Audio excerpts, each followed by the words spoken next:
ಈ ಒಂದು ವಿಡಿಯೋದಲ್ಲಿ ಏನು ಮಾಡೋಣ ಅಂದರೆ ಈ ಪ್ರೀವಿಯಸ್ ಇಯರಲ್ಲಿ ನಡೆದಿರ್ತಕ್ಕಂತಹ PSI ಕ್ವಶನ್ ಪೇಪರನ್ನು ಸಂಪೂರ್ಣವಾದಂಥ ವಿಶ್ಲೇಷಣೆ ಮಾಡ್ತಾ ಹೋಗೋಣ. ಈ ಒಂದು ಪ್ರಶ್ನೆ ಪತ್ರಿಕೆ ಏನಾಗಿದೆ ಅಂದರೆ 2002 ಅಲ್ಲಿ ನಡೆದಿರ್ತಕ್ಕಂಥ ಸಬ್ ಇನ್ಸ್ಪೆಕ್ಟರ್ ಪರೀಕ್ಷೆಯ ಒಂದು ಪ್ರಶ್ನೋತ್ತರ ಮಾಲಿಕೆ ಆಗಿರತಕ್ಕಂತಹದ್ದು. ಅದರ ಬಗ್ಗೆ ಸಂಪೂರ್ಣವಾದಂಥ ವಿಶ್ಲೇಷಣೆಯನ್ನು ಈ ಒಂದು ವಿಡಿಯೋದಲ್ಲಿ ಮಾಡ್ತಾ ಹೋಗೋಣ. ಮೊದಲ ಪ್ರಶ್ನೆ ಈ ರೀತಿಯಾಗಿದೆ. ಸಂವಿಧಾನದ ಯಾವ ಅನುಚ್ಛೇದ ಜಮ್ಮು ಮತ್ತು ಕಾಶ್ಮೀರದ ವಿಶೇಷ ಸ್ಥಾನಮಾನದ ಬಗ್ಗೆ ಹೇಳ್ತದೆ ಅಂತ ಇದೆ. ಆರ್ಟಿಕಲ್ 356 ಇದೆ, 368 ಇದೆ, 370 ಇದೆ, 360 ಅಂತ ಇದೆ. ಇದಕ್ಕೆ ರೈಟ್ ಆನ್ಸರ್ ಏನಂದರೆ ಆರ್ಟಿಕಲ್ 360 ಅಂತ ಹೇಳಲಾಗ್ತಕ್ಕಂತಹದ್ದು. ಆರ್ಟಿಕಲ್ 370 ಅಂತಕ್ಕಂಥದ್ದು ಏನಾಗುತ್ತೆ, ಸ್ಪೆಷಲ್ ಆದಂತಹ ಒಂದು ಸಂವಿಧಾನವನ್ನು ಜಮ್ಮು ಆ್ಯಂಡ್ ಕಾಶ್ಮೀರ ಭಾರತದ ಕಿರೀಟ ಅಂತ ಕರೀತಕ್ಕಂಥದ್ದು ಇದಕ್ಕೆ ಕೊಡಲಾಗ್ತಕ್ಕಂಥದ್ದು. ಫಾರ್ ಎಕ್ಸಾಂಪಲ್ ಇಲ್ಲಿದೆ ನೋಡ್ರಿ, ಇದು ಜಮ್ಮು ಆ್ಯಂಡ್ ಕಾಶ್ಮೀರದ ಭಾಗ ಆಗಿರತಕ್ಕಂಥದ್ದು. ಇದಕ್ಕೆ ಕೊಡಲಾಗಿತ್ತು, ಆದರೆ ಇದನ್ನು 2019ರಲ್ಲಿ ತೆಗೆದು ಹಾಕಲಾಗಿದೆ, ರಿಮೂವಲ್ ಮಾಡಲಾಗಿರ್ತಕ್ಕಂತಹದ್ದು. ಯಾವುದು 370 ಪ್ಲಸ್ 35A ಅಂತಕ್ಕಂಥದ್ದು ಇತ್ತು, ಅದನ್ನು ಕೂಡ ತೆಗೆದು ಹಾಕಲಾಗಿದೆ. ಏನಾಗಿತ್ತು, ಏನು ಸ್ಟೋರಿ ಅಂತಂದರೆ, ಭಾರತಕ್ಕೆ 1947ಕ್ಕೆ ಸ್ವಾತಂತ್ರ್ಯ ಸಿಕ್ತು. ಸೊ ಆಗ 560ಕ್ಕೂ ಹೆಚ್ಚು ಸಂಸ್ಥಾನಗಳಿತ್ತು. ಇವೆಲ್ಲವನ್ನು ಒಂದುಗೂಡಿಸೋದಕ್ಕೆ ಅಂತ ಬಹಳ ದೊಡ್ಡ ಹೋರಾಟ ನಡೆದಿತ್ತು. ಈ ಒಂದು ಹೋರಾಟದಲ್ಲಿ ಜುನಾಗಢ, ಜಮ್ಮು ಆ್ಯಂಡ್ ಕಾಶ್ಮೀರ ಮತ್ತು ಹೈದರಾಬಾದ್ ಅಂತಕ್ಕಂತಹ ಪ್ರಾಂತ್ಯಗಳು ಏನಾಯಿತು, ಸೇರ್ಪಡೆಯಾಗೋದಕ್ಕೆ ಏನು ಮಾಡಿತ್ತು, ವಿರೋಧ ವ್ಯಕ್ತಪಡಿಸ್ತು. ಆ ಒಂದು ಕಾಲಘಟ್ಟದಲ್ಲಿ ಏನು ಮಾಡಲಾಯಿತು ಅಂತ ನೋಡೋದಾದರೆ, ಈ ಒಂದು ಜಮ್ಮು ಆ್ಯಂಡ್ ಕಾಶ್ಮೀರ ಮತ್ತು ಜುನಾಗಢ, ಹೈದರಾಬಾದ್ ಇವೆಲ್ಲವನ್ನು ವಶಪಡಿಸಿಕೊಳ್ಳುವುದಕ್ಕೆ ಅಂತ ಆರ್ಮಿ ಸಹಾಯವನ್ನು ತೆಗೆದುಕೊಡ್ತು. ಆ ಕಾಲಘಟ್ಟದಲ್ಲಿ ಪಾಕಿಸ್ತಾನದ ಟೆರರಿಸ್ಟ್ಗಳು, ಪಾಕಿಸ್ತಾನದ ಸೇನೆ ಜಮ್ಮು ಕಾಶ್ಮೀರವನ್ನು ವಶಪಡಿಸಿಕೊಳ್ಳಬೇಕೆನ್ನುವ ಕಾರಣಕ್ಕಾಗಿ ಭಾರತದ ಮೇಲೆ ದಾಳಿಯನ್ನು ಮಾಡ್ತಾರೆ. ಸೊ ಆಗ ಇಂಡಿಯನ್ ಆರ್ಮಿ ಏನು ಮಾಡ್ತದೆ ಅಂತಂತಂದರೆ, ಈಗ ಕಾಶ್ಮೀರದ ರಾಜನಾಗಿರ್ತಕ್ಕಂತಹ ಕಾಶ್ಮೀರದ ರಾಜ ಆ ಕಾಲದಲ್ಲಿರ್ತಕ್ಕಂತಹ ಹರಿ ಸಿಂಗ್ ಅಂತ ಇರ್ತಾನೆ, ಆತನಿಗೆ ಸಪೋರ್ಟ್ ಮಾಡ್ತಾರೆ. ಆಗ ನಮಗೆ ಒಂದು ಸ್ಪೆಷಲ್ ಆಗಿರ್ತಕ್ಕಂಥ ಪವರ್ ಬೇಕು ಅಂತ ಹೇಳ್ತಾರೆ. ಆಗ ಕೊಟ್ಟಿದ್ದೆ ಆರ್ಟಿಕಲ್ 370 ಅಂತ ಹೇಳಲಾಗ್ತಕ್ಕಂಥದ್ದು. ರೈಟ್, ಇದು ಸರಿಯಾದ ಉತ್ತರ ಆಗಿರ್ತಕ್ಕಂತಹದ್ದು. ಮುಂದಿನ ಪ್ರಶ್ನೆ ನೋಡ್ತಾ ಹೋಗೋಣ. ಮುಂದಿನ ಪ್ರಶ್ನೆ ಈ ರೀತಿಯಾಗಿದೆ. ಅದರ ಬಗ್ಗೆ ಸ್ವಲ್ಪ ಎಕ್ಸ್ಪ್ಲೇನ್ ಮಾಡ್ಕೊಂಡು ಹೋಗೋಣ. ನೋಡ್ರಿ, ಇಲ್ಲಿ ಜಮ್ಮು ಆ್ಯಂಡ್ ಕಾಶ್ಮೀರ ಭಾರತದ ಕಿರೀಟ ಅಂತ ಕರಿತಾ ಬರ್ತೇವೆ.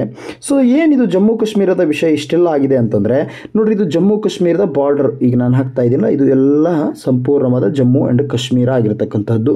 ಈಗೇನು ಮಾಡಲಾಗಿದೆ, ಜಮ್ಮು ಆ್ಯಂಡ್ ಕಾಶ್ಮೀರವನ್ನು ಡಿವೈಡ್ ಮಾಡಾಗಿ ಈ ಕಡೆ ಲಡಾಖ್ ಅಂತ ಇದೆ ನೋಡಿ, ಇದು ಲಡಾಖು, ಇದು ಜಮ್ಮು ಆ್ಯಂಡ್ ಕಾಶ್ಮೀರ ಅಂತ ಇದೆ. ಇಲ್ಲಿ ಏನು ಮಾಡಲಾಗಿದೆ ಅಂದರೆ, ಇಲ್ಲೊಂದು ಲೈನ್ ಇದೆ ನೋಡ್ರಿ, LOC. One second. ಇಲ್ಲಿ ನೋಡ್ರಿ, ಇಲ್ಲೊಂದು ಲೈನನ್ನು ಹಾಕಲಾಗಿರ್ತಕ್ಕಂಥದ್ದು. ಇದು LOC ಅಂತ ಕರಿತೀವಿ, ಲೈನ್ ಆಫ್ ಆ್ಯಕ್ಚುಯಲ್ ಕಂಟ್ರೋಲ್ ಅಂತ ಇದಕ್ಕೆ ಕರೀಲಾಗ್ತದೆ. ಏನೋ ಲೈನ್ ಆಫ್ ಆ್ಯಕ್ಚುಯಲ್ ಕಂಟ್ರೋಲ್ ಅಂತ ಇದಕ್ಕೆ ನಾವು ಕರಿತಾ ಬರ್ತೇವೆ. ಆ್ಯಂಡ್ ಇಲ್ಲಿ ನೋಡ್ತಾ ಬನ್ನಿ, ಈ ಕಡೆ ಇರತಕ್ಕಂತಹದ್ದು LAC ಅಂತ ಇದೆ. ಇಲ್ಲಿ LAC, ಒನ್ ಸೆಕೆಂಡ್, LAC ಅಂತ ಇದೆ. ಒನ್ ಸೆಕೆಂಡ್, ಇಲ್ಲಿದೆ ನೋಡಿ, LAC ಅಂತ ಇದೆ, ಲೈನ್ ಆಫ್ ಆ್ಯಕ್ಚುಯಲ್ ಕಂಟ್ರೋಲ್. ಇದು ಲೈನ್ ಆಫ್ ಕಂಟ್ರೋಲ್, ಇವೆರಡು ಇರತಕ್ಕಂಥದ್ದು. ಬಟ್ ಇಲ್ಲಿದೆ ನೋಡ್ರಿ, ಗಿಲ್ಗಿಟ್ ಇದೆಯಲ್ಲ, ಇದೆಲ್ಲ ಪಾಕ್ ಆಕ್ಯುಪೈಡ್ ಕಾಶ್ಮೀರ ಅಂತ ನಾವು ಕರಿತಾ ಬರ್ತೇವೆ. ಸೊ ಅಲ್ಲಿಂದ ಇಲ್ಲಿಯವರೆಗೂ ಭಾರತದ ಒಂದು ಸಮಸ್ಯೆಯಾಗಿ ಉಳಿದಿರತಕ್ಕಂಥದ್ದು. ಈ ಕಡೆ ಪಾಕಿಸ್ತಾನ ಇರತಕ್ಕಂಥದ್ದು, ಇಲ್ಲಿ ಅಫ್ಘಾನಿಸ್ತಾನ ಇರತಕ್ಕಂಥದ್ದು, ಈ ಬಾರ್ಡ್ರಲ್ಲಿ ಎಲ್ಲ ಚೀನಾ ಆಗಿರತಕ್ಕಂಥದ್ದು. ಇದು ಬಹಳ ವರ್ಷಗಳಿಂದ ಬಹುದೊಡ್ಡ ಸಮಸ್ಯೆಯಾಗಿಯೇ ಉಳ್ಕೊಂಡಿದೆ. ಹಾಗಾದರೆ ಎರಡನೇ ಪ್ರಶ್ನೆ ನೋಡ್ತಾ ಹೋಗೋಣವಾ? ಎರಡನೇ ಪ್ರಶ್ನೆ ಈ ರೀತಿಯಾಗಿದೆ. ಭಾರತದ ಅತಿ ದೊಡ್ಡ ಆಣೆಕಟ್ಟು ಯಾವುದು ಅಂತ ಇದೆ. ಸೊ ಇಲ್ಲಿ ನೋಡ್ರಿ, ಭಾಕ್ರಾ ನಂಗಲ್ ಇದೆ, ಹಿರಾಕುಡ್ ಇದೆ, ಕೋಶಿ ಇದೆ, ದಾಮೋದರ್ ಇದೆ. ಸೊ ಇದಕ್ಕೆ ರೈಟ್ ಆನ್ಸರ್ ಯಾವುದಾಗಬಹುದು? ಅತಿ ದೊಡ್ಡ ಆಣೆಕಟ್ಟು ಈ ನಾಲ್ಕರಲ್ಲಿ ಯಾವುದು ಅಂತ ನೋಡೋದಾದರೆ, ಈ ಮೊದಲ ಹೇಳಿಕೆ ಯಾವುದು, ಭಾಕ್ರಾ ನಂಗಲ್ ಅಂತ ಕರೀಲಾಗ್ತದೆ. ಇಲ್ಲಿದೆ ನೋಡಿ, ಇದು ಭಾಕ್ರಾ ನಂಗಲ್ ಡ್ಯಾಮ್ ಅಂತ ನಾವು ಇದಕ್ಕೆ ಕರಿತೇವೆ. ಇದು ಎಲ್ಲಿದೆ ಅಂತ ನೋಡೋದಾದರೆ, ಇದು ಹಿಮಾಚಲ ಪ್ರದೇಶದಲ್ಲಿ ಇರತಕ್ಕಂಥದ್ದು. ಆದರೆ ಇದರ ಫಲಾನುಭವಿಗಳು ರಾಜ್ಯ ಯಾವುದು ಅಂದರೆ, ರಾಜಸ್ಥಾನ ಬರ್ತದೆ, ಪಂಜಾಬ್ ಬರ್ತದೆ, ಹರಿಯಾಣ ಬರ್ತದೆ. ಈ ಮೂರೂ ರಾಜ್ಯಗಳು ಇದರ ಫಲಾನುಭವಿ ರಾಜ್ಯಗಳು ಅಂತ ಕರೀಲಾಗ್ತಕ್ಕಂತಹದ್ದು. ಯಾವುದು? ಭಾಕ್ರಾ ಮತ್ತು ನಂಗಲ್ ಅಂತಕ್ಕಂತಹ ಎರಡು ಪ್ರದೇಶಗಳಿಂದ ಕಟ್ಕೊಂಡು ಬಂದಿರತಕ್ಕಂಥದ್ದು ಅಂತ ಕರಿತೇವೆ. 226 ಮೀಟರ್ ಇರತಕ್ಕಂಥದ್ದು ಅಂತ ನೋಡ್ತೇವೆ. ಇನ್ನು ಎರಡನೇದಿದೆ ನೋಡಿ, ಎರಡನೆಯ ಹೇಳಿಕೆಯಲ್ಲಿದೆ ಏನಿದೆ ಅಂತ ನೋಡೋದಾದ್ರೆ ಹಿರಾಕುಡ್ ಅಂತಕ್ಕಂಥ ಡ್ಯಾಮ್ ಇದೆ. ಇದು ಭಾರತದ ಅತಿ ಉದ್ದದ ಡ್ಯಾಮ್ ಅಂತ ಕರಿತೇವೆ. 4.8 ಕಿಲೋಮೀಟರ್ ಇರತಕ್ಕಂಥ ಡ್ಯಾಮ್ ಇದು ಯಾವುದು? ಹಿರಾಕುಡ್ ಹೀರಾಕುಡ್ ಡ್ಯಾಮು ಮಹಾನದಿಗೆ ಕಟ್ಟಲಾಗಿರ್ತಕ್ಕಂಥದ್ದು. ಎಲ್ಲಿ ಅಂತ ನೋಡೋದಾದರೆ ಒರಿಸ್ಸಾ ಅಥವಾ ಒಡಿಸ್ಸಾದಲ್ಲಿ ಕಟ್ಟಲಾಗಿರ್ತಕ್ಕಂಥದ್ದು. ಇನ್ನು ಕೋಶಿ ಅಂತ ಇದೆ, ಇದು ಇಂಡಿಯಾ ಮತ್ತು ನೇಪಾಳದ ಭಾಗದಲ್ಲಿರ್ತಕ್ಕಂಥದ್ದು ಅಂತ ಕರಿತಾ ಬರ್ತೇವೆ. ಇನ್ನು ದಾಮೋದರ್ ಅಂದರೆ ಸ್ವಾತಂತ್ರ್ಯದ ನಂತರ ವಿವಿಧೋದ್ದೇಶಗಳನ್ನು ಹೊಂದಿರತಕ್ಕಂತಹ ಮೊದಲ ಒಂದು ಮಲ್ಟಿಪರ್ಪಸ್ ಆಗಿರ್ತಕ್ಕಂಥದ್ದು ಅಂತ ಕರಿತಾ ಬರ್ತೇವೆ. ಇದು ವೆಸ್ಟ್ ಬೆಂಗಾಲಲ್ಲಿ ಕಂಡು ಬರ್ತಕ್ಕಂಥದ್ದು ಅಂತ ಕರಿತೇವೆ. ಇದು ಯಾವ ಮಾಡೆಲ್ ಅಂತ ಕೂಡ ಕೇಳಲಾಗಿರ್ತಕ್ಕಂಥದ್ದು. ಇದನ್ನು ಯಾವ ಮಾಡೆಲಲ್ಲಿ ಕಟ್ಟಲಾಗಿದೆ ಅಂತಂದರೆ ಟಿ ವಿ ಸಿ ಅಂತ ಅಮೇರಿಕಾದಲ್ಲಿದೆ, ಟೆನಸಿ ವ್ಯಾಲಿ ಪ್ರಾಜೆಕ್ಟ್ ಅಂತ. ಸೊ ಆ ಮಾದರಿಯಲ್ಲಿ ಇದನ್ನು ಕಟ್ಟಲಾಗಿರ್ತಕ್ಕಂಥದ್ದು. ಹಾಗಾದರೆ ನಿಮ್ಮಲ್ಲೊಂದು ಪ್ರಶ್ನೆ ಇರ್ಬೋದು, ಭಾರತದ ಅತಿ ಎತ್ತರದ ಅಣೆಕಟ್ಟು ಯಾವುದು ಅಂತ ಕೇಳಲಾಗತಕ್ಕಂಥದ್ದು. ಅದು ಯಾವುದು ಅಂತಂದರೆ ತೆಹರಿ ಅಣೆಕಟ್ಟು ಅಂತ ಕರಿತೇವೆ. ಇದು ಭಾಗೀರಥಿ ನದಿಗೆ ಕಟ್ಟಲಾಗಿರ್ತಕ್ಕಂಥದ್ದು ಅಂತೇವೆ. ಸೊ ಇದು ನೀವು ನೆನಪಿಡಬೇಕಾಗ್ತಕ್ಕಂಥದ್ದು. ಮುಂದಿನ ಪ್ರಶ್ನೆ ನೋಡ್ತಾ ಹೋಗೋದಾದರೆ, ಮುಂದಿನ ಪ್ರಶ್ನೆ ಈ ರೀತಿಯಾಗಿದೆ, ಏನಂದರೆ ಲೋಕಸಭೆಯ ಮೊದಲ ಅಧ್ಯಕ್ಷರು ಯಾರಾಗಿದ್ದರು ಅಂತ ಇದೆ. ಗಣೇಶನ್ ಮಾಳ್ವಂಕರ್ ಇದೆ, ರಾಜೇಂದ್ರ ಪ್ರಸಾದ್ ಇದೆ, ಲಾಲ್ ಬಹದ್ದೂರ್ ಶಾಸ್ತ್ರಿ ಇದೆ, ಬಾಬು ಜಗಜೀವನ್ ರಾವ್ ಅಂತ ಇದೆ. ಸೊ ಇದಕ್ಕೆ ರೈಟ್ ಆನ್ಸರ್ ಯಾವುದಂದರೆ ಮೊದಲನೇ ಹೇಳಿಕೆ ಆಗಿರ್ತಕ್ಕಂತಹ ಯಾವುದು ಗಣೇಶ್ ಮಾಳ್ವಂಕರ್ ಅಂತಕ್ಕಂಥದ್ದು ರೈಟ್ ಆನ್ಸರ್ ಆಗಿರ್ತಕ್ಕಂಥದ್ದು ಅಂತ ಕರಿತೇವೆ. ಮೊದಲನೇ ಹೇಳಿಕೆ ಸರಿಯಾಗಿರ್ತಕ್ಕಂಥದ್ದು. ಲೋಕಸಭೆ ಮತ್ತು ರಾಜ್ಯಸಭೆ ಅಂತ ಬರ್ತವೆ. ಈ ಲೋಕಸಭೆಯನ್ನು ಲೋವರ್ ಹೌಸ್ ಅಂತ ಕರಿತೇವೆ. ರಾಜ್ಯಸಭೆಯನ್ನು ಅಪ್ಪರ್ ಹೌಸ್ ಅಂತ ಕರಿತಾ ಬರ್ತೇವೆ. ಇದು ಜನರಿಂದ ಆಯ್ಕೆಯಾಗಿ ಹೋಗಿರ್ತಕ್ಕಂಥದ್ದು, ಇದು ಪರೋಕ್ಷವಾಗಿ ಆಯ್ಕೆಯಾಗಿ ಹೋಗಿರ್ತಕ್ಕಂಥದ್ದು. ಇವರು ಮೊಟ್ಟ ಮೊದಲ ಲೋಕಸಭಾ ಸ್ಪೀಕರ್ ಆಗಿರ್ತಕ್ಕಂಥವ್ರು. ಹಾಗಾದರೆ ಅಟ್ ಪ್ರೆಸೆಂಟ್ ಯಾರಿದ್ದಾರೆ ಅಂತ ನೋಡೋದು ಆದರೆ ಯಾರಿದ್ದಾರೆ ಅಂತ ನೋಡಿ ಕಮೆಂಟ್ ಮಾಡ್ತಾ ಬನ್ನಿರಿ ನೋಡೋಣ. ಇವಾಗ ಯಾರು ಪ್ರೆಸೆಂಟ್ ಆಗಿ ಲೋಕಸಭೆಯ ಸ್ಪೀಕರ್ ಆಗಿರ್ತಕ್ಕಂಥವರು ಅಂತಂದರೆ ಓಂ ಬಿರ್ಲಾ ಅಂತಕ್ಕಂಥವ್ರು ಇರ್ತಕ್ಕಂಥದ್ದು. ಹಾಗಾದರೆ for the first time in the Indian history, Indian political, ಯಾರು ಮೊದಲ ಮಹಿಳಾ ವುಮೆನ್ ಸ್ಪೀಕರ್ ಆಗಿದ್ದರು ಅಂತ ನೋಡೋದಾದರೆ ಕಾಂಗ್ರೆಸ್ ಪಕ್ಷದಿಂದ ಸುಮಾರು 8 ಬಾರಿ ಆಯ್ಕೆಯಾಗಿರ್ತಕ್ಕಂತಹ ಮೀರಾ ಕುಮಾರಿ ಅಂತಕ್ಕಂಥವ್ರು ಆಗಿರ್ತಕ್ಕಂಥದ್ದು ಫಾರ್ ದ ಫಸ್ಟ್ ಟೈಮ್ ಅಂತ ನಾವಿಲ್ಲಿ ತಿಳ್ಕೊಳ್ಬೇಕಾಗ್ತದೆ. ಮುಂದಿನ ಪ್ರಶ್ನೆ ನೋಡ್ತಾ ಹೋಗೋದಾದರೆ ಮುಂದಿನ ಪ್ರಶ್ನೆ ಈ ರೀತಿಯಾಗಿದೆ, ರಾಜ್ಯಪಾಲರ ಸೇವಾ ಅವಧಿಯ ಬಗ್ಗೆ ಇದೆ. ಸೊ ರಾಜ್ಯಪಾಲರ ಸೇವಾ ಅವಧಿ ಎಷ್ಟು? 3 ವರ್ಷ, 4 ವರ್ಷ, 5 ವರ್ಷ, 6 ವರ್ಷ ಅಂತಂದರೆ ರೈಟ್ ಆನ್ಸರ್ ಯಾವುದಂದರೆ 5 ವರ್ಷ. ರಾಜ್ಯಪಾಲರು 5 ವರ್ಷ. ಆರ್ಟಿಕಲ್ 152ರಲ್ಲಿ ಪ್ರತಿ ರಾಜ್ಯಕ್ಕೆ ಒಬ್ಬ ರಾಜ್ಯಪಾಲರು ಇರ್ಬೋದು ಅಂತ ಹೇಳ್ತದೆ. ಮುಂದುವರೆದು ಒಂದು ರಾಜ್ಯ ಅಥವಾ ಒಂದಕ್ಕಿಂತ ಹೆಚ್ಚು ರಾಜ್ಯಗಳಿಗೂ ಓರ್ವ ರಾಜ್ಯಪಾಲ ಇರಬೇಕಂತ ಆಗುತ್ತೆ. ಇವರು ಒಂದು ರಾಜ್ಯದ ಪ್ರಥಮ ಪ್ರಜೆ ಅಥವಾ ರಾಜ್ಯದ ಪ್ರಥಮ ಪ್ರಜೆ ಅಂತ ಕರಿತಾ ಬರ್ತೇವೆ. ಹಾಗಂತ ನಮಗೆ 2 ನಾಗರಿಕತೆ ಇಲ್ಲ, ಕೇವಲ ಒಂದೇ ಒಂದು ನಾಗರಿಕತೆ ಇರತಕ್ಕಂತಹದ್ದು. ಪ್ರೆಸೆಂಟ್ ಕರ್ನಾಟಕದ ರಾಜ್ಯಪಾಲರು ಯಾರಿದ್ದಾರೆ ಅಂತ ನೋಡೋದಾದರೆ ತಾವರ್ ಚಂದ್ ಗೆಹ್ಲೋಟ್ ಅಂತ ಇರತಕ್ಕಂತಹದ್ದು. ಇನ್ನು 4 ವರ್ಷ ಅಂತ ಇಲ್ಲ, 6 ವರ್ಷ ಯಾರಿಗಿದೆ ಈ MLC ಅಂತ ಇರ್ತಾರೆ. ಮತ್ತು ರಾಜ್ಯಸಭೆ MP ಇರ್ತಾರಲ್ಲ ಇವರಿಗೆ ಎಷ್ಟಿರ್ತದೆ ಅಂದರೆ 6 ವರ್ಷ ಅಧಿಕಾರದ ಅವಧಿ ಇರತಕ್ಕಂಥದ್ದು ಅಂತ ನಾವು ನೋಡ್ತಾ ಬರ್ತೇವೆ. ಮುಂದಿನ ಪ್ರಶ್ನೆ ನೋಡೋದಾದರೆ ಪೆನ್ಸಿಲಿನನ್ನು ಕಂಡುಹಿಡಿದವರು ಯಾರು? ಪೆನ್ಸಿಲಿನ್ ಔಷಧಿಯನ್ನು ಕಂಡುಹಿಡಿದವರು ಯಾರು ಅಂತ ಇದೆ. ಸೊ ಯಾರಿರಬಹುದು? ಆನ್ಸರ್ ಮಾಡ್ತಾ ಬನ್ನಿರಿ ನೋಡೋಣ. ಲೂಯಿ ಪ್ಯಾಶ್ಚರ್ ಇದೆ, ರಾಬರ್ಟ್ ಕೋಚ್ ಇದೆ, ಅಲೆಕ್ಸಾಂಡರ್ ಫ್ಲೆಮಿಂಗ್ ಇದೆ, ಮೇಲ್ನೇ ಯಾರೂ ಅಲ್ಲ ಅಂತ ಇದೆ. ಸೊ ಇದಕ್ಕೆ ರೈಟ್ ಆನ್ಸರ್ ಏನಿರಬಹುದು? ಅಲೆಕ್ಸಾಂಡರ್ ಫ್ಲೆಮಿಂಗ್ ಅಂತಕ್ಕಂಥವರು ರೈಟ್ ಆನ್ಸರ್ ಆಗಿರ್ತಕ್ಕಂಥದ್ದು. ಅಲೆಕ್ಸಾಂಡರ್ ಫ್ಲೆಮಿಂಗ್ ಇದಕ್ಕೆ ರೈಟ್ ಆನ್ಸರ್ ಆಗಿರ್ತದೆ. ಅಲೆಕ್ಸಾಂಡರ್ ಫ್ಲೆಮಿಂಗ್ ಅಂತಕ್ಕಂಥವರು ಈ ಪೆನ್ಸಿಲಿನ್ ಔಷಧಿಯನ್ನು ಫಸ್ಟ್ ಟೈಮ್ ಕಂಡುಹಿಡಿದರು ಅಂತ ಕರಿತೇವೆ. ಇನ್ನು ಲೂಯಿ ಪ್ಯಾಶ್ಚರ್ ಇದ್ದಾರೆ, ಇವರು ರೇಬಿಸ್ ರೋಗಕ್ಕೆ ಲಸಿಕೆಯನ್ನು ಕಂಡುಹಿಡಿತಾರೆ ಅಂತ ನೋಡ್ತಾ ಬರ್ತೇವೆ. ಕ್ಲಿಯರ್? ಮುಂದಿನ ಪ್ರಶ್ನೆ, ಅಕ್ಬರ್ ಹುಟ್ಟಿದ ಸ್ಥಳ ಯಾವುದು? ಅಕ್ಬರ್ ಹುಟ್ಟಿದ ಸ್ಥಳ ಯಾವುದು ಅಂತ ಇದೆ. ದೆಹಲಿ ಇದೆ, ಆಗ್ರಾ ಇದೆ, ಅಮರಕೋಟೆ ಇದೆ, ಕನೌಜ್ ಇದೆ. ಇದಕ್ಕೆ ರೈಟ್ ಆನ್ಸರ್ ಯಾವುದಂದರೆ ಅಮರಕೋಟೆ ಅಂತ ನಾವು ಕರಿತಾ ಬರ್ತೇವೆ. ಅಮರಕೋಟೆಯಲ್ಲಿ ಯಾರು ಹುಡ್ತಾರೆ ಅಂದರೆ ಅಕ್ಬರ್ ಹುಡ್ತಾನೆ. ಅಕ್ಬರ್ ಒಬ್ಬ ಅನಕ್ಷರಸ್ಥ ದೊರೆ ಅಂತ ಕರಿತಾ ಬರ್ತೇವೆ. ಈತನ ತಂದೆ ಹುಮಾಯೂನ್ ಅಂತ ಕರಿತೇವೆ. ಯಾರು? ಹುಮಾಯೂನ್ ಅಂದರೆ ಅದೃಷ್ಟವಂತ ದೊರೆ ಅಂತೀವಿ, ಬಟ್ ಇವನ್ ಲೈಫಲ್ಲಿ ನಡೆದಿಲ್ಲ, ಇದೆಲ್ಲ ದುರಾದೃಷ್ಟವಾದದ್ದು ಅಂತ ಕರಿತೇವೆ. ಅಕ್ಬರ್ ಏನು ಮಾಡ್ತಾನೆ 1542ರಲ್ಲಿ ಜನಿಸ್ತಕ್ಕಂತಹದ್ದು. ಅದು ಎಲ್ಲಿ ಅಂದರೆ ಅಮರಕೋಟ, ಸಿಂಧ್ ಪ್ರಾಂತ್ಯದ ಸಿಂಧ್ ಪ್ರಾಂತ್ಯದ ಅಮರ್ಕೋಟ್ ಅನ್ನೋಲ್ಲಿ ಜನಿಸ್ತಾ ಬರ್ತಾನೆ. ಸೊ ಈತ ರಾಣಾ ಪ್ರಸಾದ್ ಅಂತಕ್ಕಂತಹ ದೊರೆಯ ಅಂಡರಲ್ಲಿ ಇರ್ತಾನೆ. ಇದನ್ನ ತಂದೆ ಹುಮಾಯೂನ್ ಅಂತ ಕರಿತೇವೆ. ಯಾಕೆ ಅಂದರೆ 1539ರಲ್ಲಿ ಚೌಸಾ ಅಂತಕ್ಕಂಥ ಕದನ ನಡೆದಿರ್ತದೆ. ಯಾವುದು? ಚೌಸಾ ಅಂತ ಕದನ. ಚೌಸಾ ಕದನದಲ್ಲಿ ಹುಮಾಯೂನ್ ಸೋತಿರ್ತಾನೆ. ಹಾಗಾಗಿ ಆತ ಏನಾಗಿರ್ತಾನೆ, ರಾಜ್ಯಭ್ರಷ್ಟನಾಗಿ ಅಲ್ಲಲ್ಲಿ ಓಡ್ತಾ ಹೋಗಿರ್ತಾನೆ. ಆಗ ಈತನಿಗೆ ಒಂದು ನೆಲೆ ಇರದೇ ಇರೋ ಕಾರಣಕ್ಕಾಗಿ ಈತನ ಮಕ್ಕಳನ್ನು ಅಲ್ಲಿ ಹೆಂಡತಿ ಮತ್ತು ಮಗನನ್ನು ಬಿಟ್ಟು ಹೋಗಿರ್ತಾನೆ. ಎಲ್ಲಿ? ಅಮರಕೋಟೆಯಲ್ಲಿ. ಸೊ ಹಾಗಾಗಿ ಇದಕ್ಕೆ ರೈಟ್ ಆನ್ಸರ್ ಏನಂದರೆ ಅಮರಕೋಟೆ ಅಂತ ನಾವು ಕರಿತಾ ಬರ್ತೀವಿ. ಇನ್ನು ಅಕ್ಬರ್ ಬಗ್ಗೆ ಮಾತಾಡೋದಾದರೆ ಮನ್ಸಬ್ಧಾರಿ ಅಂತಕ್ಕಂಥ ಸಿಸ್ಟಮನ್ನು ಜಾರಿಗೆ ತಂದಿರತಕ್ಕಂಥವನು, ಅದರ ಜೊತೆಗೆ ಜೇಜಿಯಾ ಅಂತ ತೆರಿಗೆ ಇತ್ತು, ಅದನ್ನು ರದ್ದು ಮಾಡಿರ್ತಕ್ಕಂಥವನು, ಮತ್ತು ಫತೇಪುರ್ ಸಿಕ್ರಿಯನ್ನು ಕಟ್ಟಿಸಿರ್ತಕ್ಕಂಥವನು, ಅದಷ್ಟೇ ಅಲ್ಲದೆ ಆಗ್ರಾ ಕೋಟೆಯನ್ನು ಕಟ್ಟಿಸಿರ್ತಕ್ಕಂಥವನು, ಜಾಗೀರ್ದಾರ್ ಸಿಸ್ಟಮನ್ನು ತಂದಿದ್ದನು, ಮತ್ತು ನವರತ್ನ ಅಂತಕ್ಕಂತಹ ಕೋರ್ಟನ್ನು ಹೊಂದಿರತಕ್ಕಂಥವನು ಅಂತ ಕರಿತಾ ಬರ್ತೇವೆ. ಇನ್ನು ಆಗ್ರಾ ಅಂತ ನೋಡಿದ್ವಿ. ಸೊ ಇಲ್ಲಿದೆ ನೋಡಿ, ಎರಡನೇ ಆಪ್ಷನ್ ಆಗ್ರಾ ಅಂತ ಇದೆ. ಸೊ ಏನಿದು ಆಗ್ರಾ ಅಂತ ನೋಡೋದಾದರೆ ಆಗ್ರಾನ ಸಿಕಂದರ್ ಲೋಧಿ, ಯಾರು? ಸಿಕಂದರ್ ಲೋಧಿ ಅಂತಕ್ಕಂಥವನು ಅದನ್ನು ಕಟ್ಟಿಸ್ತಾನೆ ಅಂತ ನೋಡ್ತಾ ಬರ್ತೇವೆ. ಇನ್ನು ದೆಹಲಿ ಅಂತ ಇದೆ. ದೆಹಲಿಯನ್ನು ಅಂಗಫಾಲ ಅಂತಕ್ಕಂಥವನು ಕಟ್ಟಿಸ್ತಾನೆ. ಇನ್ನು ಅಮರಕೋಟ ಆಬ್ವಿಯಸ್ಲಿ ಯಾರು? ರಾಣಾ ಅಮರ್ ಸಿಂಗ್ ಅಂತ ಇರ್ತಾನೆ. ರಾಣಾ ಅಮರ್ ಸಿಂಗ್ ಅಂತ ಬರ್ತಾನೆ. ರೈಟ್. ಎಸ್, ಮುಂದಿನ ಪ್ರಶ್ನೆಗೆ ಹೋಗೋಣ. ನೆಕ್ಸ್ಟ್ ಪ್ರಶ್ನೆಗೆ ಹೋಗೋಣ. ಎಸ್, ತೋಡರು ಅಥವಾ ಗಿರಿಜನರು ಇಲ್ಲಿರುತ್ತಾರೆ. ಇದೊಂದು ಟ್ರೈಬಲ್, ತೋಡ ಅಂತಕ್ಕಂಥ ಟ್ರೈಬಲ್ ಎಲ್ಲಿ ಕಂಡು ಬರ್ತಾರೆ ಅಂದರೆ ನೀಲಗಿರಿ ಇದೆ, ಕಚ್ ಇದೆ, ಧಾಲ್ಮಾ ಬೆಟ್ಟ ಇದೆ, ನೇಪಾಳ ಅಂತ ಇದೆ. ಸೊ ಎಲ್ಲಿ ಕಂಡು ಬರ್ತಾರೆ? ಆನ್ಸರ್ ಮಾಡ್ತಾ ಬನ್ನಿರಿ ನೋಡೋಣ. ಎಸ್, ನೀಲಗಿರಿ ರೈಟ್ ಆನ್ಸರ್ ಆಗುತ್ತೆ. ನೀಲಗಿರಿಯಲ್ಲಿ ಕಂಡು ಬರ್ತಾರೆ. ಯಾರು ಅಂತಂದರೆ ಈ ಒಂದು ತೋಡರು ನೀಲಗಿರಿ ಪ್ರದೇಶದಲ್ಲಿ ಕಂಡು ಬರ್ತಾರೆ. ಎಲ್ಲಿ? ನೀಲಗಿರಿ ಪ್ರದೇಶದಲ್ಲಿ ಕಂಡು ಬರ್ತಕ್ಕಂಥವ್ರು ಅಂತ ನೋಡ್ತಾ ಬರ್ತೇವೆ. ನೀಲಗಿರಿ ಎಲ್ಲಿ ಬರ್ತದೆ ಅಂತ ನೋಡೋದಾದರೆ ತಮಿಳುನಾಡಿನಲ್ಲಿ ಕಂಡು ಬರ್ತಕ್ಕಂತಹದ್ದು. ಈ ನೀಲಗಿರಿಯಲ್ಲಿ ತೋಡರು ಕಂಡು ಬರ್ತಾರೆ, ಈರುಳಿಗ ಅಂತ ಕಂಡು ಬರ್ತಾರೆ, ಕುರುಂಬರು ಅಂತ ಕಂಡು ಬರ್ತಾರೆ. ಅದರ ಜೊತೆಗೆ ಈ ನೀಲಗಿರಿ ಅನ್ನೋದು ಕೇವಲ ತಮಿಳುನಾಡಕ್ಕೆ ಸಂಬಂಧಪಟ್ಟಿದೆ ಅಂತ ನೋಡೋದು ಆದರೆ ಕೇವಲ ತಮಿಳುನಾಡಕ್ಕೆ ಮಾತ್ರ ಅಲ್ಲದೆ ಕರ್ನಾಟಕಕ್ಕೆ ಮತ್ತು ಕೇರಳಕ್ಕೂ ಸಂಬಂಧಪಟ್ಟಿರ್ತಕ್ಕಂಥದ್ದು ಅಂತ ನೋಡ್ತಾ ಬರ್ತೇವೆ.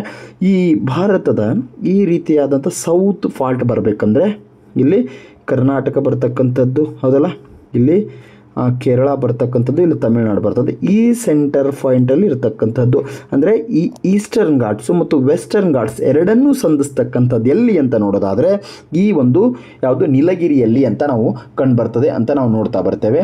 ಇದು ಕರ್ನಾಟಕ, ತಮಿಳುನಾಡು, ಕೇರಳಕ್ಕೆ ಸಂಬಂಧಪಟ್ಟಿರ್ತಕ್ಕಂಥದ್ದು ಅಂತೀವಿ. ಮತ್ತು ಇದು ಈ ನೀಲಗಿರಿ ಅಂತಕ್ಕಂಥದ್ದು 2000 ಇಸ್ವಿಯಲ್ಲಿ ಯುನೆಸ್ಕೋಗೆ ಸೇರಿರುವಂಥ ಪ್ರದೇಶ ಅಂತ ನೋಡ್ತೇವೆ. ಇದು ಮತ್ತೇನಾಗಿದೆ ಅಂದರೆ ಬಹಳ ರಿಚ್ ಆಗಿರತಕ್ಕಂಥ ಬಯೋಡೈವರ್ಸಿಟಿ ಆಗಿದೆ. ಮತ್ತು ಇಲ್ಲಿ ದೊಡ್ಡ ಬೆಟ್ಟ ಅಂತಕ್ಕಂಥದ್ದು ಎತ್ತರವಾಗಿರ್ತಕ್ಕಂಥದ್ದು ದೊಡ್ಡ ಬೆಟ್ಟ ಅಂತ ಕರಿತಾ ಬರ್ತೇವೆ. ಇನ್ನು ಇಲ್ಲಿ ಬರ್ತಕ್ಕಂತಹ ಒಂದು ನ್ಯಾಷನಲ್ ಪಾರ್ಕ್ ಯಾವುವು ಅಂತಂದರೆ ಒಂದು ಮಧುಮಲೈ ಅಂತ ಬರ್ತದೆ. ಯಾವುದು? ಮಧುಮಲೈ ಅಂತ ಬರ್ತಕ್ಕಂಥದ್ದು. ಮತ್ತೊಂದು ಮುಕೂರ್ತಿ ಅಂತ ಬರ್ತದೆ.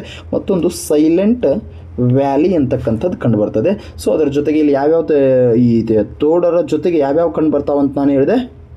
ಯಾವ್ಯಾವ ಹೇಳಿ ನೋಡಿ. ಇಲ್ಲಿ ಈ ತೋಡರು ಒಂದನೇದು ಕಂಡು ಬಂದರೆ ಇನ್ನು ಕೋಟ ಅಂತ ಬರ್ತಾರೆ, ಇರುಳ ಅಂತ ಬರ್ತಾರೆ, ಕುರುಂಬ ಅಂತ ಬರ್ತಾರೆ. ಸೊ ಇಲ್ಲಿದ್ದಾರೆ ನೋಡ್ರಿ, ಇವರು ತೋಡ ಟ್ರೈಬಲ್ಗೆ ಸಂಬಂಧಪಟ್ಟಿರ್ತಕ್ಕಂಥವ್ರು ಅಂತ ನಾವು ನೋಡ್ತಾ ಬರ್ತೇವೆ. ರೈಟ್. ಎಸ್, ಮುಂದಿನ ಪ್ರಶ್ನೆ. ಎಸ್, ಅರೇಬಿಕಾ ಮತ್ತು ರೋಬೋಸ್ಟಾ ಇದರ ಮುಖ್ಯ ವೈವಿಧ್ಯತೆಗಳಾಗಿವೆ. ಟೀ, ಹತ್ತಿ, ಕಾಫಿ, ರೇಷ್ಮೆ ಅಂತ ಇದೆ. ಅರೇಬಿಕಾ ಮತ್ತು ರೋಬೋಸ್ಟಾ ಅಂತಕ್ಕಂಥದ್ದು ಕಾಫಿಯ ಬೆಳೆಗಳು. ಸೊ ಕಾಫಿ ಬಗ್ಗೆ ನಾವು ಮಾತಾಡ್ತಾ ಹೋಗೋದಾದರೆ ಕಾಫಿಯನ್ನು ಅತಿ ಹೆಚ್ಚು ಪ್ರೊಡಕ್ಷನ್ ಮಾಡ್ತಕ್ಕಂಥದ್ದು ನಮ್ಮ ಹೆಮ್ಮೆಯ ಕರ್ನಾಟಕ. ಸುಮಾರು 17ನೇ ಶತಮಾನದಲ್ಲಿ ಬಾಬಾ ಬುಡನ್ ಅಂತಕ್ಕಂಥ ವ್ಯಕ್ತಿ ಇದನ್ನು ಪರಿಚಯ ಮಾಡ್ತಕ್ಕಂಥದ್ದು. ಚಿಕ್ಕಮಗಳೂರಿನಲ್ಲಿ ಅವರ ಹೆಸರಿಗಾಗಿ ಬಾಬಾ ಬುಡನ್ಗಿರಿ ಅಂತಕ್ಕಂಥ ಬೆಟ್ಟವನ್ನು ಕೂಡ ಇರ್ತಕ್ಕಂಥದ್ದು ಅಂತ ನಾವು ನೋಡ್ತಾ ಬರ್ತೇವೆ.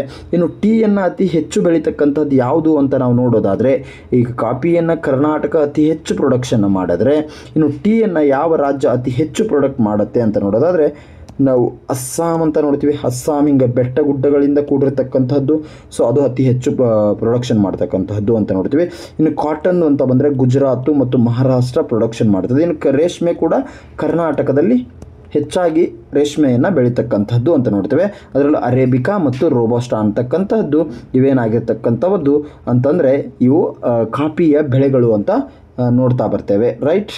ಎಸ್, ಮುಂದಿನ ಪ್ರಶ್ನೆ, ಸ್ವಾತಂತ್ರ್ಯೋತ್ತರ ಮೈಸೂರು ರಾಜ್ಯದ ಮೊದಲ ಮುಖ್ಯಮಂತ್ರಿ ಯಾರಾಗಿದ್ದರು ಅಂತ ಇದೆ. ಸ್ವಾತಂತ್ರ್ಯೋತ್ತರ ಅಂದರೆ ಸ್ವಾತಂತ್ರ್ಯದ ನಂತರ ಯಾರಾಗಿದ್ದರು ಅಂತ ನೋಡೋದಾದರೆ ಕೆ.ಸಿ. ರೆಡ್ಡಿ, ಕೆಂಗಲ್ ಹನುಮಂತಯ್ಯ, ನಿಜಲಿಂಗಪ್ಪ, ವೀರೇಂದ್ರ ಪಾಟೀಲ್ ಅಂತ ಇದೆ. ಸೊ ಇದಕ್ಕೆ ರೈಟ್ ಆನ್ಸರ್ ಯಾವುದು ಅಂತಂದರೆ ಮೊದಲ ಹೇಳಿಕೆ ಕೆ.ಸಿ. ರೆಡ್ಡಿ ಏನಾಗ್ತದೆ ರೈಟ್ ಆನ್ಸರ್ ಆಗಿರತಕ್ಕಂಥದ್ದು. ಯಾವುದು? ಕೆ.ಸಿ. ರೆಡ್ಡಿ ಅನ್ನೋದು ರೈಟ್ ಆನ್ಸರ್ ಆಗಿರತಕ್ಕಂಥದ್ದು. ಇನ್ನು ಕೆಂಗಲ್ ಹನುಮಂತಯ್ಯ ಅವರು ಕೂಡ ಮುಖ್ಯಮಂತ್ರಿ ಆದವರು, ನಿಜಲಿಂಗಪ್ಪ ಮುಖ್ಯಮಂತ್ರಿ ಆದವರು, ವೀರೇಂದ್ರ ಪಾಟೀಲ್ ಮುಖ್ಯಮಂತ್ರಿ ಆದವರು. ಆದರೆ ಸ್ವಾತಂತ್ರ್ಯದ ನಂತರ ಇವರಾಗಿರ್ತಕ್ಕಂಥದ್ದು ಕೆ.ಸಿ. ರೆಡ್ಡಿ ಅಂತ ಕರಿತೀವಿ. ನಿಜಲಿಂಗಪ್ಪ 1956ರಲ್ಲಿ ಕರ್ನಾಟಕದ ಏಕೀಕರಣ ಆಗುತ್ತೆ. ಸೊ ಆ ಸಂದರ್ಭದಲ್ಲಿ ಇರತಕ್ಕಂಥವರು ವಿಶಾಲ ಮೈಸೂರು ರಾಜ್ಯದ ಮುಖ್ಯಮಂತ್ರಿ ಆಗಿದ್ದರು. ಇನ್ನು ವೀರೇಂದ್ರ ಪಾಟೀಲ್ ಕೂಡ ಆಗಿರತಕ್ಕಂಥದ್ದು. ಇನ್ನು ದೇವರಾಜ್ ಅರಸು ಅಂತ ಬರ್ತಾರೆ. ದೇವರಾಜ್ ಅರಸು ಅತಿ ದೀರ್ಘಾವಧಿಯ ಮುಖ್ಯಮಂತ್ರಿ ಅಂತೀವಿ. ಇನ್ನು ಎರಡನೇದು ನಿಜಲಿಂಗಪ್ಪ ಎರಡನೇ ದೀರ್ಘಾವಧಿ ಅಂತೀವಿ. ಮೂರನೇದು ಈಗಿರತಕ್ಕಂಥ ಸಿದ್ದರಾಮಯ್ಯ ಮೂರನೇ ಅವಧಿಯ ದೀರ್ಘಾವಧಿಯ ಮುಖ್ಯಮಂತ್ರಿ ಅಂತ ನಾವು ಕರಿತಾ ಬರ್ತೇವೆ. ರೈಟ್. ವಿಶ್ವದಲ್ಲಿ ಯಾವುದೇ ಒಂದು ರಾಷ್ಟ್ರದ ಮೊಟ್ಟ ಮೊದಲ ಮಹಿಳಾ ಪ್ರಧಾನಮಂತ್ರಿ ಆದವರು ಯಾರಂದರೆ ಶ್ರೀಮತಿ ಇಂದಿರಾ ಗಾಂಧಿ, ಶ್ರೀಮತಿ ಸಿರಿಮಾವು ಬಂಡರನಾಯಕೆ, ಶ್ರೀಮತಿ ಗೋಲ್ಡ್ ಮೇಯರ್ ಯಾರೂ ಅಲ್ಲ ಅಂತ ನೋಡೋದಾದರೆ ಇದಕ್ಕೆ ರೈಟ್ ಆನ್ಸರ್ ಯಾವುದು ಅಂದರೆ ಎರಡನೇ ಹೇಳಿಕೆ ಇದೆ ನೋಡಿ. ಎರಡನೆಯ ಹೇಳಿಕೆ ಸಿರಿಮಾವು ಭಂಡಾರಿ ನಾಯಕೆ ಅಂತಕ್ಕಂಥವ್ರು ಏನು ಹೇಳ್ತಾರೆ ಶ್ರೀಲಂಕಾದ ರಾಷ್ಟ್ರವಾದ ಪ್ರಧಾನಮಂತ್ರಿಯಾಗಿ ಆಯ್ಕೆ ಆಗಿರತಕ್ಕಂಥವ್ರು ಅಂತ ನೋಡ್ತಾ ಹೋಗ್ತೇವೆ. ಎಸ್, ಅವ್ರ ಬಗ್ಗೆ ಕೆಲವೊಂದಿಷ್ಟು ಮಾಹಿತಿಗಳನ್ನು ಇಲ್ಲಿ ಕೊಡಲಾಗಿರ್ತಕ್ಕಂಥದ್ದು. ಸಿರಿಮಾವು ಬಂಡರನಾಯಕೆ 1966 ಕಾಲಘಟ್ಟದಲ್ಲಿ ಶ್ರೀಲಂಕಾದ ಪ್ರಧಾನಿಯಾಗಿರ್ತಕ್ಕಂಥವ್ರು. ವಿಶ್ವದ ಯಾವುದೇ ರಾಷ್ಟ್ರದಲ್ಲಿ ಮೊದಲ ಮಹಿಳಾ ಪ್ರಧಾನಿಯಾಗಿರಲಿಲ್ಲ, ಇವರೇ ಆದವರು. ಅವರು ಒಟ್ಟು 3 ಅವಧಿಗೆ 3 ಟರ್ಮ್ ಆಗ್ತಾರೆ. 1916 65, 17 71 ಮತ್ತು 1994 2000 ಒಳಗೆ, ಅಂದರೆ 3 ಸಾರಿ ಆಗಿರತಕ್ಕಂಥದ್ದು. ಅವರು ವಿಶ್ವದ ಮೊದಲ ಮಹಿಳಾ ಪ್ರಧಾನಿಯಾಗಿದ್ದರು. ಸಿರಿಮಾವು ಬಂಡರನಾಯಕ ಶ್ರೀಲಂಕಾದ ಮೊದಲ ಮಹಿಳಾ ಪ್ರಧಾನಿ ಅಂತಲೂ ಕೂಡ ಅವ್ರನ್ನ ಕರಿತಾ ಬರ್ತೇವೆ. ಇಲ್ಲಿದ್ದಾರೆ ನೋಡಿ, ಇವರೇ ಏನು ಪ್ರಧಾನಮಂತ್ರಿ ಅಂತ ನಾವು ನೋಡ್ತಾ ಬರ್ತೇವೆ. ರೈಟ್. ಎಸ್.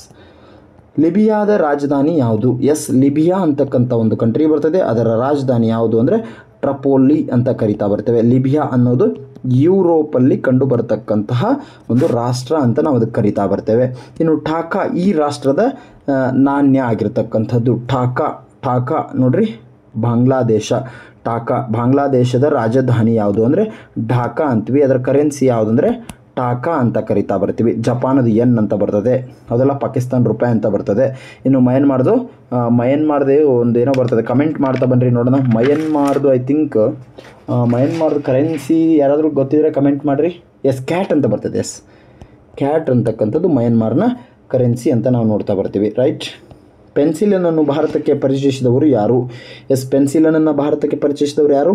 ಎಸ್, ಇಂಗ್ಲೀಷರು ಭಾರತಕ್ಕೆ ಪೆನ್ಸಿಲನನ್ನು ಪರಿಚಯ ಮಾಡಿರ್ತಕ್ಕಂಥವ್ರು ಅಂತ ಕರಿತೀವಿ. ಮಹಾತ್ಮ ಗಾಂಧಿಯವರ ರಾಜಕೀಯ ಗುರು ಯಾರು ಅಂತ ನೋಡೋದಾದರೆ ಮಹಾತ್ಮ ಗಾಂಧಿಯವರ ರಾಜಕೀಯ ಗುರು ಗೋಪಾಲ್ ಕೃಷ್ಣ ಗೋಖಲೆ ಅಂತ ನಾವು ಕರಿತೇವೆ. ಗೋಪಾಲ್ ಕೃಷ್ಣ ಗೋಖಲೆ ಅವರು ಮಹಾರಾಷ್ಟ್ರದವರು, ಹೌದಲ್ಲ. ಈ ರಾನಡೆ ಅವರನ್ನು ಏನಂತ ಕರಿತೀವಿ? ಮಹಾರಾಷ್ಟ್ರದ ವಜ್ರ ಅಂತ ಕರಿತೀವಿ.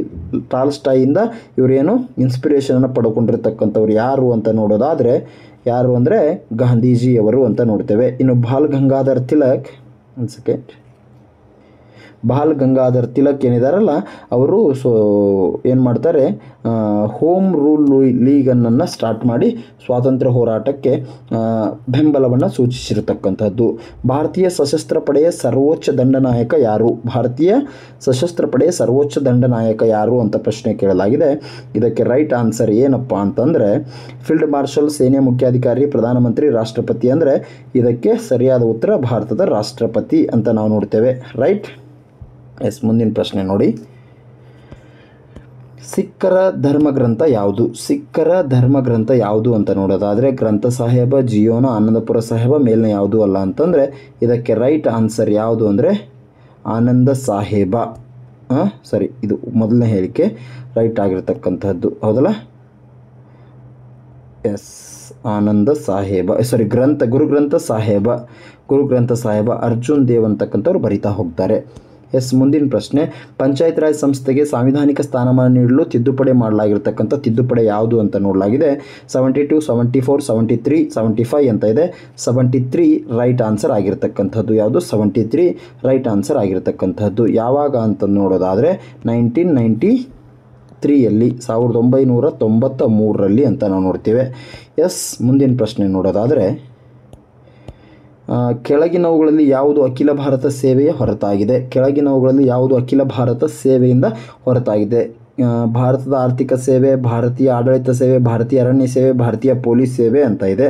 ಸೊ ಇದಕ್ಕೆ ರೈಟ್ ಆನ್ಸರ್ ಯಾವುದಿರ್ಬೋದು? ಭಾರತದ ಆರ್ಥಿಕ ಸೇವೆ ಅನ್ನೋದು ಅಲ್ಲ. ಇವು ಮೂರೂ ಕೂಡ IAS ಹುದ್ದೆಗಳಾಗಿರತಕ್ಕಂತಹದ್ದು. ಎಸ್, ಮುಂದಿನ ಪ್ರಶ್ನೆ, ಅಖಿಲ ಭಾರತ ಹುದ್ದೆಗಳು. ಮುಖ್ಯ ಚುನಾವಣಾ ಆಯುಕ್ತರು ಇವರಿಂದ ನಿಯುಕ್ತಿಗೊಳಿಸಲಾಗುತ್ತೆ ಅಥವಾ ನೇಮಕಗೊಳ್ಳಲಾಗುತ್ತದೆ ಅಂದರೆ ಭಾರತದ ರಾಷ್ಟ್ರಪತಿಗಳು ಅಂತ ನಾವು ಇದಕ್ಕೆ ಕರಿತಾ ಹೋಗ್ತೇವೆ. ರೈಟ್.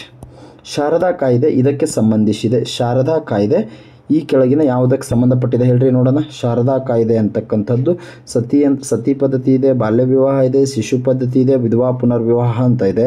ಇದಕ್ಕೆ ರೈಟ್ ಆನ್ಸರ್ ಏನಪ್ಪ ಅಂತಂದರೆ ಬಾಲ್ಯ ವಿವಾಹಕ್ಕೆ ಸಂಬಂಧಪಟ್ಟಿದ್ದು. 1929ನಲ್ಲಿ ಅದನ್ನು ರದ್ದು ಮಾಡಲಾಯಿತು ಅಂತ ನಾವು ನೋಡ್ತಾ ಬರ್ತೇವೆ. ಎಸ್, ಮುಂದಿನ ಪ್ರಶ್ನೆ, ಮೂಲಭೂತ ಹಕ್ಕುಗಳನ್ನು ಈ ರೀತಿಯಾಗಿ ವಿಭಜಿಸಬಹುದು. ಒಟ್ಟು ಎಷ್ಟಿದ್ದಾವೆ? ಅಟ್ ಪ್ರೆಸೆಂಟ್ 6 ಮೂಲಭೂತ ಹಕ್ಕುಗಳಿತ್ತು. ಈ ಮುಂಚೆ 7 ಇತ್ತು, ಈಗ ಏನು ಮಾಡಲಾಗಿದೆ? 6 ಮಾಡಲಾಗಿದೆ. ಆಸ್ತಿ ಹಕ್ಕು ಅಂತ ಇತ್ತು, ಆಸ್ತಿ ಹಕ್ಕನ್ನು ರಿಮೂವಲ್ ಮಾಡಲಾಗಿರ್ತಕ್ಕಂಥದ್ದು. ರೈಟ್. ಎಸ್, ಸಂಯುಕ್ತ ರಾಷ್ಟ್ರ ಸಂಘ ಯಾವ ವರ್ಷದಲ್ಲಿ ಸಂಸ್ಥಾಪನೆ ಆಯಿತು? ಸಂಯುಕ್ತ ರಾಷ್ಟ್ರ ಸಂಘ ಅಂತಂದರೆ 1944, 1942, 1945, 1919 ಅಂತ ಇದೆ. ಸೊ ಇದಕ್ಕೆ ರೈಟ್ ಆನ್ಸರ್ ಯಾವುದಂದರೆ 1945 ರೈಟ್ ಆಗಿರ್ತಕ್ಕಂತಹದ್ದು. ಎಸ್, UNO ಅಂತ ಕರಿತೀವಿ, UNO ಅಂತ ಕರಿತಾ ಬರ್ತೇವೆ. 1945 ಅಕ್ಟೋಬರ್ 24ಕ್ಕೆ ಸ್ಥಾಪನೆ ಆಗಿರತಕ್ಕಂತಹದ್ದು. 193 ಪ್ಲಸ್ ಸ್ಟೇಟ್ ರಾಷ್ಟ್ರಗಳು ಇದರ ಸದಸ್ಯತ್ವ ಹೊಂದಿದೆ. ಇಸ್ರೋದ ಮುಖ್ಯ ನಿಯಂತ್ರಣ ಕಚೇರಿ ಎಲ್ಲಿದೆ? ಎಸ್, ಇಸ್ರೋದ ಮುಖ್ಯ ನಿಯಂತ್ರಣ ಕಚೇರಿ ಹಾಸನದಲ್ಲಿದೆ. ಆದರೆ ಇದರ ಹೆಡ್ ಕ್ವಾರ್ಟರ್ ಬಂದುಬಿಟ್ಟು ನಮ್ಮ ಬೆಂಗಳೂರಲ್ಲಿ ಇರತಕ್ಕಂತಹದ್ದಂತ ನೋಡ್ತಾ ಬರ್ತೇವೆ. ಇನ್ನು ಗೋರೂರು ಡ್ಯಾಮ್ ಯಾವ ನದಿಗೆ ಇದೆ ಅಂತ ನೋಡೋದಾದರೆ ಹೇಮಾವತಿ ನದಿಗೆ ಗೋರೂರು ಡ್ಯಾಮನ್ನು ಕಟ್ಟಲಾಗಿದೆ. ಇನ್ನು ಅತ್ಯಂತ ಪುರಾತನ ವೇದ ಯಾವುದು ಅಂತ ನೋಡಿದರೆ 4 ವೇದಗಳಿದ್ದಾವೆ. ಋಗ್ವೇದ, ಯಜುರ್ವೇದ, ಸಾಮವೇದ, ಅಥರ್ವಣ ವೇದ ಅಂತ. ಸೊ ಅದರಲ್ಲಿ ಅತಿ ಹಳೆಯ ವೇದ ಋಗ್ವೇದ ಅಂತ ಕರಿತೇವೆ. 1028 ಶ್ಲೋಕಗಳು ಬರ್ತಕ್ಕಂಥದ್ದು ಋಗ್ವೇದ ಅಂತ ಕರಿತಾ ಬರ್ತೇವೆ. ಇನ್ನು ಸಾಮವೇದ ಸಂಗೀತದ ಬಗ್ಗೆ ಹೇಳತಕ್ಕಂಥದ್ದು, ಯಜುರ್ವೇದ ಯಜ್ಞ ಯಾಗಾದಿಗಳ ಬಗ್ಗೆ ಹೇಳ್ತಕ್ಕಂಥದ್ದು, ಇದು ಮಾಟ ಮಂತ್ರಗಳ ಬಗ್ಗೆ ಅಥರ್ವಣ ವೇದ ಹೇಳ್ತಕ್ಕಂಥದ್ದು ಅಂತ ನೋಡ್ತೇವೆ. ಇನ್ನು ಕುಚುಪುಡಿ ಯಾವ ರಾಜ್ಯದ ನಾಟ್ಯ ಪ್ರಕಾರವಾಗಿದೆ ಅಂತ ನೋಡೋದಾದರೆ ಇದು ಆಂಧ್ರ ಪ್ರದೇಶದ ನಾಟ್ಯ ಪ್ರಕಾರ ಆಗಿರತಕ್ಕಂಥದ್ದು. ಟಿಪ್ಪು ಸುಲ್ತಾನ್ ಅಂತಿಮ ಪರಾಜಯ ಈತನಿಂದ ಉಂಟಾಯಿತು ಅಂತ ಇದೆ. ಯಾರು? ವೆಲ್ಲೆಸ್ಲಿ, ಕಾರ್ನ್ವಾಲಿಸ್, ಡಾಲ್ಹೌಸಿ, ಜಾನ್ಶೋರ್ ಅಂತ ಇದೆ. ವೆಲ್ಲೆಸ್ಲಿ ಅವರಿಂದ ಆಗುತ್ತೆ ಅಂತ ನೋಡ್ತಾ ಬರ್ತೇವೆ. ರೈಟ್. ರಾಜ್ಯಸಭೆ ಇಂದಿನ ಅಧ್ಯಕ್ಷರು ಯಾರು ಅಂತ ನೋಡ್ತೇವೆ. ಇಂದಿನ ಅಧ್ಯಕ್ಷರು ಯಾರೂ ಅಲ್ಲ, ಇಂದು ಯಾರಿದ್ದಾರೆ ಅಂತ ನಾವು ನೋಡೋದಾದರೆ ರಾಜ್ಯಸಭೆಯ ಅಧ್ಯಕ್ಷರು ಅಂದರೆ ಯಾವತ್ತೂ ಯಾರಿರ್ತಾರೆ? ಡೆಪ್ಯೂಟಿ ಪ್ರೆಸಿಡೆಂಟ್ ಅಂತ ಇರ್ತಾರೆ. ಡೆಪ್ಯೂಟಿ ಪ್ರೆಸಿಡೆಂಟ್ ಈಗ ಯಾರಿದ್ದಾರೆ? ಜಗದೀಪ್ ದಿನಕರ್ ಅಂತಕ್ಕಂಥವ್ರು ಈಗ ಅಟ್ ಪ್ರೆಸೆಂಟ್ ಇರತಕ್ಕಂಥದ್ದು. ಮಲೇರಿಯಾ ಇದರಿಂದ ಹರಡುತ್ತದೆ. ಮಲೇರಿಯಾ ಹೆಣ್ಣು ಅನಾಪಿಲಿಸ್ ಸೊಳ್ಳೆಯಿಂದ ಹರಡತಕ್ಕಂಥದ್ದು. ಹರಡ್ತಕ್ಕಂಥದ್ದು. ಪ್ರಕಾಶ್ ಪಡುಕೋಣೆ ಇದಕ್ಕೆ ಸಂಬಂಧಪಟ್ಟಿದ್ದಾರೆ. ಪ್ರಕಾಶ್ ಪಡುಕೋಣೆಯವರು ಯಾವುದಕ್ಕೆ? ಟೆನ್ನಿಸ್ಸು, ಬ್ಯಾಡ್ಮಿಂಟನ್ನು, ಕ್ರಿಕೆಟ್, ಫುಟ್ಬಾಲ್ ಅಂದರೆ ಬ್ಯಾಡ್ಮಿಂಟನ್ಗೆ ಸಂಬಂಧಪಟ್ಟವರಾಗಿರ್ತಕ್ಕಂಥದ್ದು. ಇನ್ನು ದಕ್ಷಿಣ ಪತೇಶ್ವರ ಅಂತಕ್ಕಂಥ ಬಿರುದನ್ನು ಯಾರು ಹೊಂದಿದ್ದಾರೆ ಅಂತ ನೋಡೋದಾದರೆ ದಕ್ಷಿಣ ಪತೇಶ್ವರ ಅಂತಕ್ಕಂಥ ಬಿರುದನ್ನು 2ನೇ ಪುಲಕೇಶಿ ಅಥವಾ ಇಮ್ಮಡಿ ಪುಲಕೇಶಿ ಹೊಂದಿದ್ದಾರೆ ಅಂತ ನಾವು ನೋಡ್ತಾ ಹೋಗ್ತೇವೆ. ರೈಟ್. ಇನ್ನು ಮದರ್ ತೆರೇಸಾ ಅವರ ಜನ್ಮಭೂಮಿ ಅಥವಾ ಯಾವ ದೇಶದವರು ಅಂತ ನೋಡೋದಾದರೆ ಅವರು ಯುಗೋಸ್ಲೋವಿಯಾ ಅಂತಕ್ಕಂಥ ದೇಶದವರು ಅಂತ ನೋಡ್ತಾ ಬರ್ತೇವೆ. ಇವರು 1979ನಲ್ಲಿ ಯಾವುದು ಅಂತಾರಾಷ್ಟ್ರೀಯ ಪ್ರಶಸ್ತಿಯಾದ ನೋಬೆಲ್ ಪೀಸನ್ನು ಪಡೀತಾರೆ. Nobel piece. ನೆಕ್ಸ್ಟ್ 1980ಯಲ್ಲಿ ಅವರಿಗೆ ಭಾರತ ರತ್ನ ಪ್ರಶಸ್ತಿಯನ್ನು ಕೂಡ ಕೊಡಲಾಗಿರ್ತಕ್ಕಂಥದ್ದು ಅಂತ ನೋಡ್ತೇವೆ. ಎಸ್, ನೆಕ್ಸ್ಟ್ ಜಗತ್ತಿನ ಅತಿ ದೊಡ್ಡ ಖಂಡ ಯಾವುದು ಅಂತ ಕೇಳಲಾಗಿದೆ. ನಿಮಗೆಲ್ಲ ಗೊತ್ತು, ಏಷ್ಯಾ ಖಂಡ ಜಗತ್ತಿನ ಅತಿ ದೊಡ್ಡ ಖಂಡ. ಚಿಕ್ಕ ಖಂಡ ಅಂತಂದರೆ ಆಸ್ಟ್ರೇಲಿಯಾ ಖಂಡ ಅತಿ ಚಿಕ್ಕ ಖಂಡ ಅಂತ ನೋಡ್ತಾ ಬರ್ತೇವೆ. ಶಕಕಾಲವನ್ನು ಆರಂಭಿಸಿದವರು ಯಾರು ಅಂತ ನೋಡೋದಾದರೆ ಶಕ ಅಂತಕ್ಕಂಥದ್ದನ್ನು ಯಾರು ಆರಂಭಿಸ್ತಾರೆ ಅಂದರೆ ಕನಿಷ್ಕ ಅಂತ ಕರೀತಾರೆ. 78ರಲ್ಲಿ ಮಾಡ್ತಾನೆ. ಈತ ಕುಶಾನ ಸಾಮ್ರಾಜ್ಯದ ದೊರೆ ಆಗಿರ್ತಕ್ಕಂಥವನ್ನಂತ ನೋಡ್ತಾ ಬರ್ತೇವೆ. ರೈಟ್. ಮುಂದಿನ ಪ್ರಶ್ನೆ, ಭಾರತದಲ್ಲಿ ಅತಿ ಉದ್ದದ ರೈಲ್ವೆ ಸುರಂಗ ಯಾವುದು ಅಂತ ನೋಡಲಾಗುತ್ತೆ. ಈಗ ಇರತಕ್ಕಂಥದ್ದು ಯಾವುದು ಅಲ್ಲ, ಆ ಕಾಲಘಟ್ಟದಲ್ಲಿ ಇದು ಸರಿಯಾದ ಉತ್ತರ ಆಗಿರ್ತದೆ, ಮೆಟ್ಟುಪಾಲಂ ಸುರಂಗ ಅಂತ. ಈಗ ಪೀರ್ ಪಂಜಾಲ್ ಜಮ್ಮು ಆ್ಯಂಡ್ ಕಾಶ್ಮೀರದ ಪೀರ್ ಪಂಜಾಲಿಂದ ಸ್ಟಾರ್ಟ್ ಆಗ್ತದೆ, ಅದು ಅತಿ ಉದ್ದದ ರೈಲ್ವೆ ಸುರಂಗ ಅಂತ ನಾವು ನೋಡ್ತಾ ಬರ್ತೇವೆ. ರೈಟ್. ಮಯೂರ ಸಿಂಹಾಸನದೊಂದಿಗೆ ಸಂಬಂಧವಿರುವ ಹೆಸರು ಯಾವುದು ಇದರಲ್ಲಿ? ಶಾ ಆಲಮ್, ಶಾ ನವಾಜ್, ಜಹಾಂಗೀರ್ ಅಂತ ಇದೆ. ಇದಕ್ಕೆ ರೈಟ್ ಆನ್ಸರು ಶಹಜಾನ್ ಅಂತ ಹೇಳಲಾಗ್ತದೆ. ಶಹಜಾನ್ಗೆ ಆಗಿ ಇದನ್ನು ಮಾಡಲಾಗಿರ್ತಕ್ಕಂಥದ್ದು ಅಂತ ನಾವು ನೋಡ್ತಾ ಬರ್ತೇವೆ. ರೈಟ್. ಗದರ್ ಪಕ್ಷದ ನಾಯಕ ಯಾರು? ಗದರ್ ಪಾರ್ಟಿ ಅಂತ ಇರ್ತದೆ, ಸ್ವಾತಂತ್ರ್ಯ ಹೋರಾಟಕ್ಕಾಗಿ ಸ್ಥಾಪನೆ ಆಗಿರತಕ್ಕಂಥದ್ದು. ಲಾಲಾ ಲಜಪತ್ ರಾಯ್, ಗಾಂಧೀಜಿ, ಲಾಲಾ ಹರ್ದಯಾಳ್, ವಿ ಡಿ ಸಾವರ್ಕರ್ ಅಂತ ಕರೆದ್ರೆ ಇದಕ್ಕೆ ಲಾಲಾ ಹರ್ದಯಾಳ್ ಸರಿಯಾದ ಉತ್ತರ ಅಂತ ನೋಡ್ತಾ ಬರ್ತೇವೆ. ರೈಟ್.